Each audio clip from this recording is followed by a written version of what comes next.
인적 쇄신을 둘러싼 여당 지도부와 혁신위 사이 신경전이 봉합되지 않은 가운데 내놓는 혁신안마저 최고위 문턱을 좀처럼 넘지 못하면서 갈등이 더 격화할 수 있다는 우려의 목소리도 나오는데요. 민주당 역시 비명계의 이재명 대표에 대한 험지 출마론 등 선당 후사 요구로 내홍이 쉽사리 가라앉지 않는 모양새입니다. 이경국 기자입니다. 용퇴론을 고리로 지도부와 충돌 양상을 빚은 혁신위는 쇄신 요구 전선을 더 넓혔습니다. 총선 전략공천 전면 배제 카드를 꺼내들며 출마를 저울질하는 용산 출신 참모를 정면 겨냥했습니다. 하나의 선거구를 놔두고 봤을 때는 약간의 뭔가 좀 전략공천이 필요성이 있다고 하더라도 큰 틀을 보고 전략공천을 원천적으로 배제하는 방향으로 가자. 하지만 수용 전망은 미지수입니다. 4차례 발표된 혁신안, 하지만 대사면을 골자로 한 1호를 빼면 최고위 문턱을 넘지 못하고 있습니다. 거듭된 침묵에 혁신위 일각에서 터져나온 조기 해산론은 오히려 갈등에 기름을 부었습니다.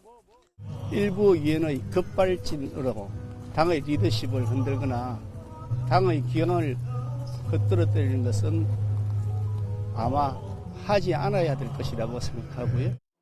용퇴론의 대통령 의중이 반영됐다는 취지의 이른바 윤심 발언도 되려 역풍이 감지됩니다.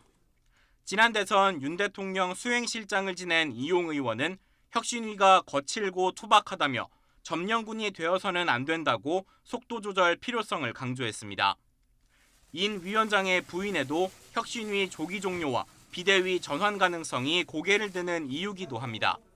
계속 거부하고 받아들이지 않으면 자체적 판단으로 할 수 있는 일은 혁신위를 해체하는 것뿐이 더 있겠느냐. 이 같은 양측 균열을 파고드는 이준석 전 대표는 발걸음에 속도를 내는 분위기입니다. 비슷한 생각을 하는 분들과 온라인 연락망을 구성하려 한다며 본격 세력 규합에 착수한 겁니다. 이 전 대표 측은 큰 틀에서 계획에 따라 움직이는 중이라며 신당 밑그림을 위한 준비 작업이라는 점을 부인하지 않았습니다. 인적 쇄신을 둘러싼 기싸움이 고조되는 건 민주당 역시 크게 다르지 않습니다. 공식 모임을 출범한 비명계 4인방은 이 대표의 고향 안동 출마 등 선당 후사론을 연일 띄우며 본격 무력 시위에 돌입했습니다. 김포 서울 편입론 등 총선용 의제 일부를 여당에 선점당한 상황에서 쇄신 경쟁마저 밀릴 수 없다는 뜻으로 해석됩니다.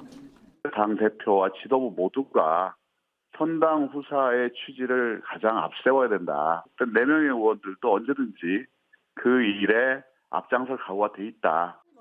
이 대표는 여전히 말을 아끼고 있습니다. 대신 친명계를 중심으로 내년 총선에서 이 대표의 전국 단위 역할론을 부각하는 한편 비명계의 요구가 공천장을 받기 위한 밑작업에 불과하다고 지원 사격에 나섰습니다.